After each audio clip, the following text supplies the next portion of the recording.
দাখিল করা হয়েছে। আপনারা জানেন যে আন্তর্জাতিক অপরাধ ট্রাইব্যুনাল আইনে একটা মামলার প্রসিডিংস ইস্যু হয় by filing a formal charge by the chief prosecutor. এই দুটি ফর্মাল চার্জে 4 জন অভিযুক্ত আছে। একটি ফর্মাল চার্জে 2 জন অভিযুক্ত, একজন হলেন তৎকালীন প্রধানমন্ত্রীর আইসিটি বিষয়ক উপদেষ্টা এবং ওনার পুত্র সজীব আহমেদ ওয়াজেদ জয়, এবং আরেকজন হলেন তৎকালীন আইসিটি প্রতিমন্ত্রী জুনায়েদ আহমেদ পলক।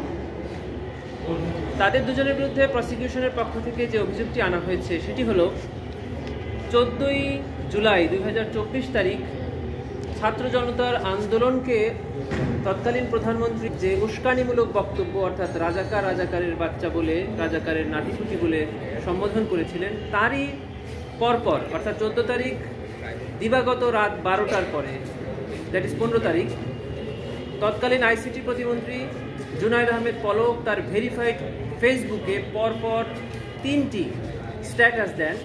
সেখানে তিনি এই আন্দোলনকারীদেরকে আবারও রাজাকারের নাতিপুতি এই ধরনের কথা বলেন এবং বলেন যে তাদের এই দেশে থাকার কোনো অধিকার নেই, পাকিস্তানি বাহিনীদের মতো তাদেরকে সাথে তুলনা করেন। এই ধরনের উস্কানিমূলক বক্তব্যের পরিপ্রেক্ষিতে 15 তারিখ ঢাকা বিশ্ববিদ্যালয়ে ছাত্রলীগ যুবলীগ হামলা করে, 16 তারিখে আবু সাইদ শহীদ হন এবং সারা বাংলাদেশে মানবতা বিরোধী অপরাধ সংঘটিত হয়। এটি হলো প্রথম অভিযোগ। আরেকটি অভিযোগ হলো জুলাই গণ অভ্যুত্থান চলাকালে যে লেথাল উইপন অর্থাৎ মারণাস্ত্র ব্যবহার করে আন্দোলনরত ছাত্র জনতাকে হত্যার নির্দেশ তৎকালীন প্রধানমন্ত্রী দিয়েছিলেন।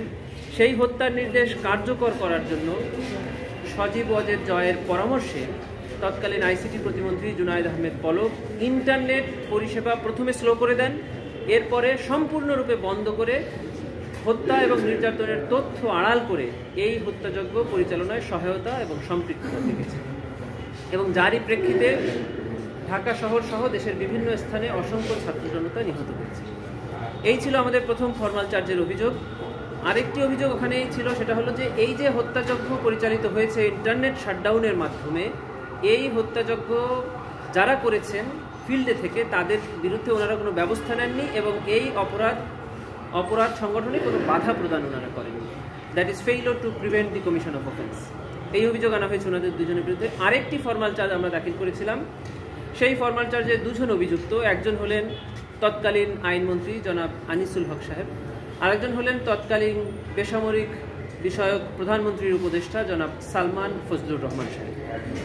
এই দুজনের বিরুদ্ধে অভিযোগ হলো যে ওনারা জুলাই গণ অভ্যুত্থান চলাকালে একটা ফোনে কথোপকথন করেন।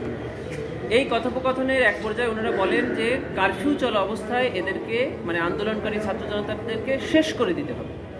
19 তারিখে ওনাদের এই বক্তব্যের প্রেক্ষিতে 20 তারিখ এবং তার পরবর্তীতে ঢাকা শহর সহ দেশের বিভিন্ন স্থানে ছাত্র জনতাকে নির্বিচারে গুলি করে হত্যা করা হয়। এই হত্যাকাণ্ডে ওনাদের এই সকল বক্তব্য উস্কানিমূলকভাবে ব্যবহৃত হয়েছে, সহায়তা প্রদান করেছেন এবং ওনারা সম্পৃক্ত থেকেছে। আরেকটি অভিযোগ ওনাদের বিরুদ্ধে আনা হয়েছে, সেটা হলো যে জুলাই আন্দোলন চলাকালে 22 জুলাই 2024 তারিখ জনাব সালমান এফ রহমান একদল ব্যবসায়ীদেরকে নিয়ে তৎকালীন প্রধানমন্ত্রীর সাথে গণভবনে দেখা করেন এবং দেখা করে ওনাকে এই যে হত্যাকাণ্ড চলছে সারা দেশে এটা চালিয়ে যাওয়ার জন্য উস্কানি এবং সহায়তা প্রদান করেন এবং বলেন যে জীবন দিয়ে হলেও প্রধানমন্ত্রীর এই কাজের সাথে ওনারা আছেন। এই সকল বক্তব্য এবং কার্যক্রমের মাধ্যমে ওনারা এই মানবতা বিরোধী অপরাধের সংগঠনে সহায়তা এবং সম্পৃক্ততা থেকেছে। জনাব আনিসুল হক সাহেবের বিরুদ্ধে একটা অভিযোগ আনা হয়েছে যে জুলাই আন্দোলন চলাকালে আন্দোলনকারীদেরকে আসামি করে মিথ্যা মামলা দায়ের করা হয়েছিল 286টি, যে মামলাগুলোতে আসামি ছিল 4.5 লক্ষ আন্দোলনরত ছাত্র জনতা। এই মিথ্যা মামলার মাধ্যমে তাদেরকে অবৈধভাবে গ্রেফতার করে আটক রেখে তাদের উপরে হেফাজতে নির্যাতন করা হয়। এই অভিযোগও তাদের বিরুদ্ধে আনা হয়েছে। এই দুটি ফর্মাল চার্জের ভিত্তিতে ট্রাইব্যুনাল 4 জনের বিরুদ্ধেই আন্তর্জাতিক অপরাধ ট্রাইব্যুনাল আইনের 3-এর 2, 4-এর 1, 2 এবং 3 ধারার অভিযোগ আমলে গ্রহণ করেছে এবং এই 4 জনের মধ্যে একজন পলাতক আছেন জনাব সজীব আহমেদ ওয়াজেদ জয়। উনার বিরুদ্ধে গ্রেফতারি পরোয়ানা জারি করেছেন এবং বাকি যে 3 জন আসামি জনাব জুনায়েদ আহমেদ পলক, জনাব আনিসুল হক এবং জনাব সালমান ফজলুর রহমান, এই 3 জনের বিরুদ্ধে প্রোডাকশন ওয়ারেন্টের আদেশ দিয়েছেন আগামী 10 ডিসেম্বর 2025 তারিখে তাদেরকে ট্রাইব্যুনালে উপস্থাপন করার জন্য, এবং যিনি পলাতক আছেন তার এগেনস্টে execution of the warrant of অ্যারেস্টের রিপোর্ট চেয়ে আদেশ প্রদান করেছে। এই ছিল আজকের প্রশ্ন।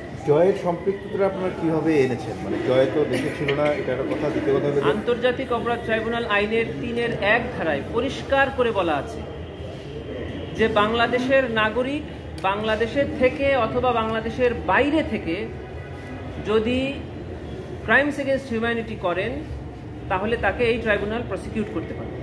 বাংলাদেশের নাগরিক নন এমন ব্যক্তি যদি বাংলাদেশের থেকে অপরাধ সংগঠন করেন তাকেও ট্রাইব্যুনাল প্রসিকিউট করতে পারে। এটি ট্রাইব্যুনালে 73 থেকেই আছে যে বাংলাদেশে উপস্থিত না থেকেও বাংলাদেশের বাইরে থেকে এই অপরাধ সংগঠন করা যায়। উনি দেশে থাকেন অথবা দেশের বাইরে থাকেন, উনি তৎকালীন প্রধানমন্ত্রীর উপদেষ্টা ছিলেন।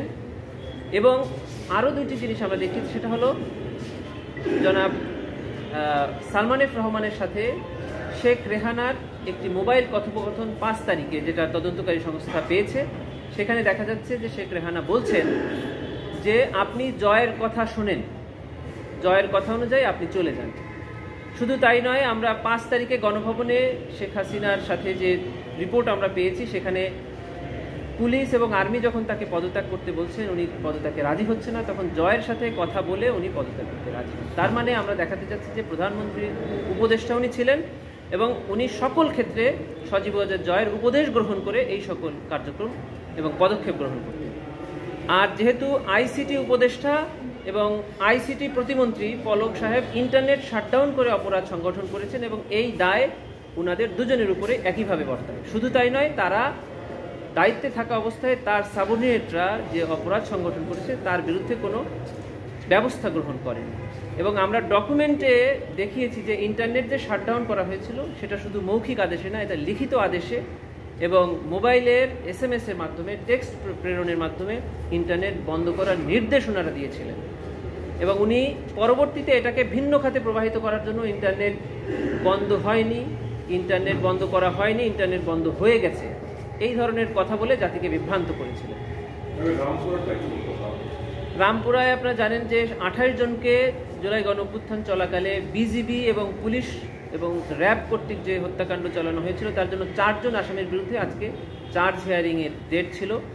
প্রসিকিউশনের পক্ষ থেকে চার্জ হিয়ারিং সমাপ্ত হয়েছে, আসামিদের পক্ষ থেকে তাদের ডিসচার্জ হিয়ারিংয়ের জন্য সময় প্রার্থনা করা হয়েছে। সেখানে 4 জন আসামি, 2 জন সাবেক সেনা কর্মকর্তা এবং 2 জন পুলিশ কর্মকর্তা, 2 জন উপস্থিত আছেন এবং 2 জন পলাতক আছেন।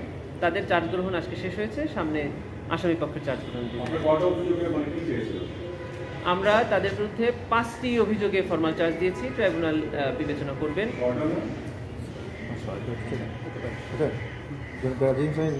আমরা পলকের একটা স্টেটমেন্ট এরকম শুনতে পাই, মানে আমরা জেনেছি আর কি, যে পলক বলেছেন যে জয় ইন্টারনেট বন্ধ করতে বলেছিলেন।